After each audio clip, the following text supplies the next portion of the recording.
Today I am with Charles Griffin. Say hi, Charles. Hello, everyone. So, in these own life interviews, what we're talking about is faith, family, fitness, and finances. Be able to own your life, to have the time and money to do what you want when you want to, and to have the health to be able to do it. And I have one of my good friends on here that I've known for, I don't know, 4 or 5 years with it. And before we start, Charles, before I say all these great things about you, I've got to show one other quick thing real quick here.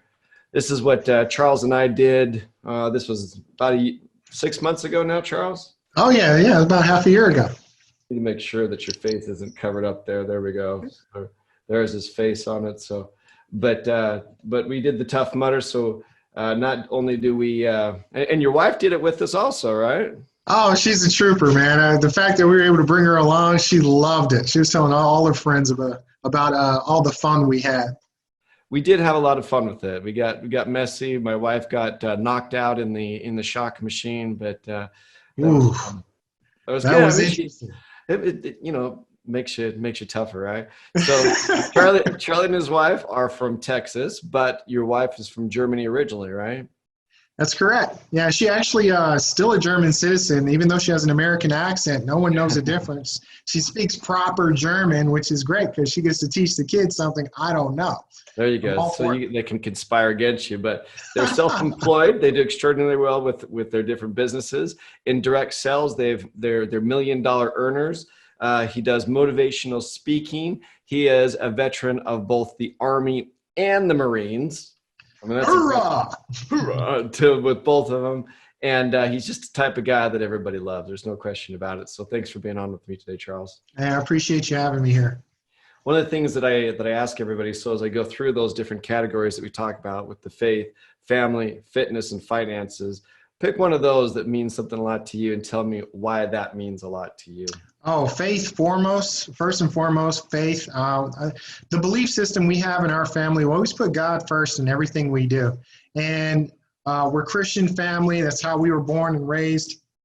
We believe in serving as many people as possible in our personal and professional lives. We're always about being of service. It's something that we just took out of the Bible, and it's because of that principle and that philosophy, being of service to many people as possible, putting other people first. What would Jesus do kind of situation that's propelled us into success. And it's because of faith that all of the other factors that work into our life as far as fitness, finances, it brings it all together. And faith is definitely the most important attribute I would talk about. So one of the things that we go through, and you're the first person that said faith, the first thing with it. So we'll go with that, right? So we were just talking with the kids about the parable of the talents. Don't hide your talents. Don't put your talents underneath, and you have to develop them. So as you go through with this, everybody has been blessed with different things, great attributes with it. Talk to me a little bit about the finances and how that has to do with your faith.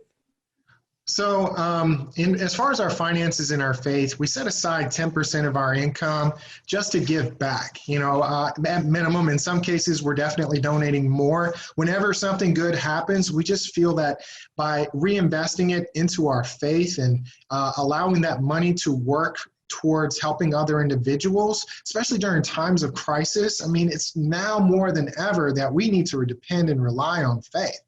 And I think that once people adopt the principles that come along with faith, having trust and faith in something bigger than yourself, oh my God, it just, once I made that commitment in my personal life, I was able to see my finances multiply. I mean, like magnificently. I was making well under 6 figures a year in the military.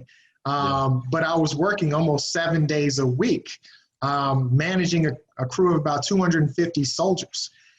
Once I got out of the military, I really just invested my time into faith, getting to know myself, prayer, and being of service to other people and not focusing on just me and my negative emotions, but focusing on filling my cup up with love and faith and friendship and being able to really just work with people. I mean, more importantly than ever, it's that relationship and that connectivity, that networking that allows us to operate through faith and finances, right? And they correlate. A lot of people don't know that. You have to have faith in order for those finances to grow. And that's the backbone of our success and our money. I've seen my wife, my kids, their lives improve because of our commitments to our faith and how a household should work and the partnerships that go along and the commitments and the time. We really divide our resources, and we base our resources on how much time we can give to faith first, and then fitness, family, or technically family second, fitness, finances are kind of last, but because of all the other things working, it's because our finances are able to grow.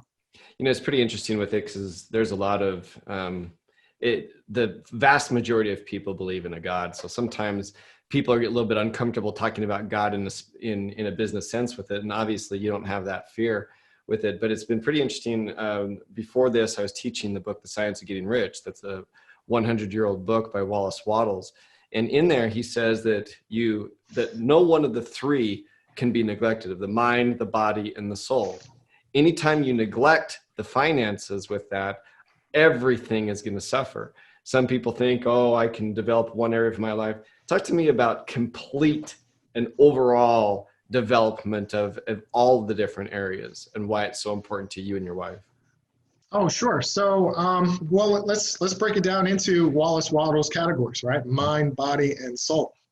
So our soul has to feel right with ourselves. Before we can help any other individual, you got to make sure things are sitting right with yourself. Otherwise, you could end up being a burden to the people you're trying to help and communicate with. So our soul, our faith, we're going to put that first. And then comes, to me, is the mind, right? Having goals. I've broken it down into what I call GPA, which is grace, pace, and attitude, right?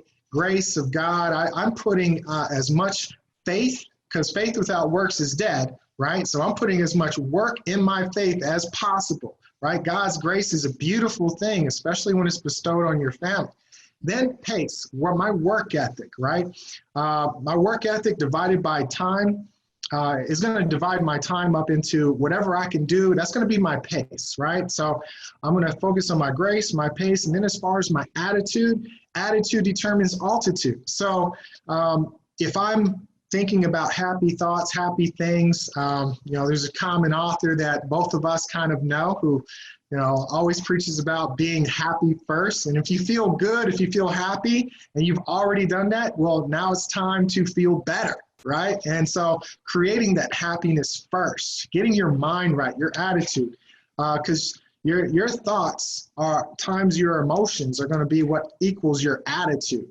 And right. So being able to control your thoughts, because thoughts are things, which will help control your emotions, which will help control your attitude, is going to propel your work ethic, and obviously it's going to allow grace to fall upon your family in more ways than one.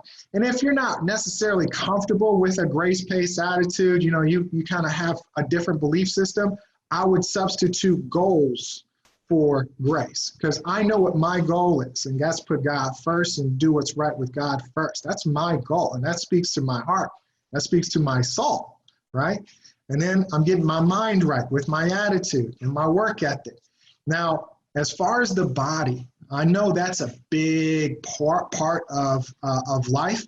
I fortunately surround myself with someone like you, Jeff, who's all about physical fitness and health and wealth, right? Combining those attributes as well as faith. I know you're a believer as well.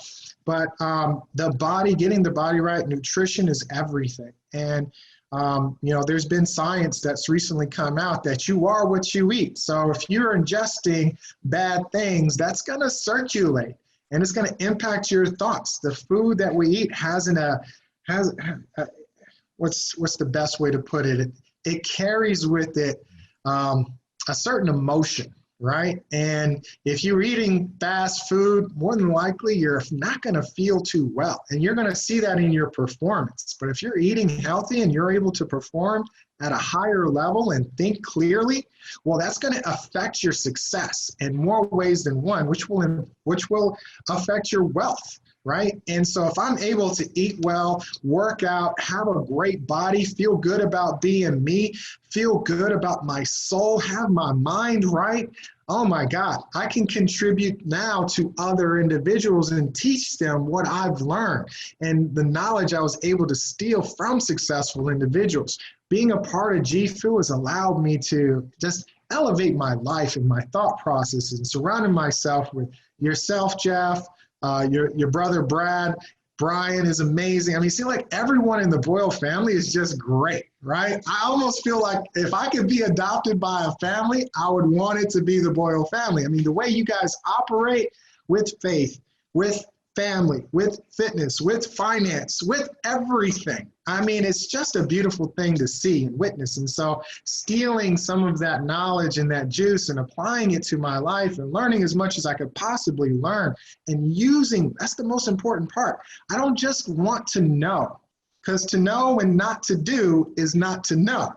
I want to do. Like faith without works is dead. So I'm going to apply this knowledge, and I'm going to go every day through the learning curves, because you're either going to learn or you're going to earn, but either way it's going to work out for you. And I'm grateful for GFU and the success that I've been able to achieve so far. I'm looking forward to growing even more with this business and opportunity by helping as many people as I can. Adopt the philosophies that you're teaching. Adopt the principles and the foundation that comes with the company of how we're helping other individuals from across the world. This is a global company. And we know that people come from different cultures and different backgrounds and different beliefs. So bringing everything together under GFU, which means we're having a good time or we're creating wealth and fortune or all of the above, it's just going to be a beautiful experience. And I'm happy to share that with people. Yeah, for sure. With that, one of the things that I've been talking a lot about lately, we talk about lifestyle, we talk about being able to go to the beaches, mountains of the world. But I think a lot of times within direct sales and a lot of entrepreneurs completely neglect their body. And so you've read all the books that are behind me. I've read them all and I love them. But it's really interesting how few of them give coaching on how it is to have a strong body. And as Wallace says, if one of the parts break down, the whole breaks down, right? And so a lot of times spiritual people will neglect their body. They really do. We see very pious, good people that don't have the ability. I mean, great people that have so much to share, but because their health breaks down, because they're drinking soda first thing in the morning, they're pumping themselves full of sugar with it. They just don't have the strength to be able to go out there and do it. So talk to me a little bit about why fitness is so important to your success. Now, you've had a lot of success, and I know your businesses, you have multiple businesses, and your marketing company, I know, does extraordinarily well. Even during these tough times, your marketing company is doing well. You and your wife have made millions with direct sales. Talk to me how fitness helps power your success. Well, the first and obvious thing is that people who work out, who are healthy, who are into fitness are attractive. And I mean that in such a way where you see that they're doing for themselves. You see what they're willing to go through to keep not only their mind right, their body right, and their soul right, but to keep their physical appearance right. And people are attracted to healthy individuals, and they want to share that lifestyle. And so if someone's looking to get into shape, if I'm talking to someone in our congregation and I say, hey, if you're looking to lose weight or you're looking to gain muscle or whatever it is you're looking to do, feel free to come work out with us, right? Because you want to surround yourself with like-minded individuals. And if you're surrounding yourself with more attractive individuals who are living a lifestyle of healthiness, and fun, because working out is a lot of fun. We're able to go enjoy like Tough Mudder competitions because we love to work out. We love to have fun and challenge ourselves. That's another attribute that I was able to benefit from working out. That challenge of growing muscle and burning fat and getting into the competitive spirit if we're working out with someone or, having some type of competition or team sport, it's because of that fitness that I'm able to elevate my mind and challenge myself to the next level. I'm able to attract more people because I'm living a healthier life. People just gravitate towards good-looking people. And if I can create a better looking person, my wife is first of all going to love me even more. And not that she doesn't love me, but she'll gravitate towards me, right? And then the kids, I'm teaching the kids something as well. I'm teaching my family to also, devote time to bettering themselves physically on a better, healthy playing field, right? Because like I was saying before, if you're not working out, if you're eating bad food, more than likely your success is going to look like what you eat, because you are what you eat. Well, I will give you a new one because no one eats fat anymore. I would tell you, you also are not what you eat, right? So That's it's right. with that, sugar, sugar is bad for you as bad as anything, and good fats will help you not be fat. And so, as you go through this, and as as we continue to, to give to people out there, I think it's super important that they understand that this all-encompassing life of all of these different areas, the faith, the family, the fitness, and the finances are all important. And I know that you live them extraordinarily well. I appreciate you hopping on. Give it to you. Well done. I know you've been working out. I've actually just finishing right now a rack. I couldn't order one online because the virus, no, everybody's buying their fitness equipment. So I went over to Home Depot, got some wood, and my son and I are making our own bench and squat rack and pull up rack. What? This is going to be awesome. Oh, yeah. See, but the problem is it has J hooks, the J hooks that you use to tow cars with. They can only support 10,000 pounds each. So I'm a little afraid it's not going to be able to. Only 10,000. Yeah, I can see that. You guys going Super Saiyan over there. Well, I appreciate you hopping on this morning, and I look forward to seeing you on the beach again soon, because it's coming back, and I'm grateful for your time this morning, Charlie. Hey, thank you so much, Jeff. I appreciate you.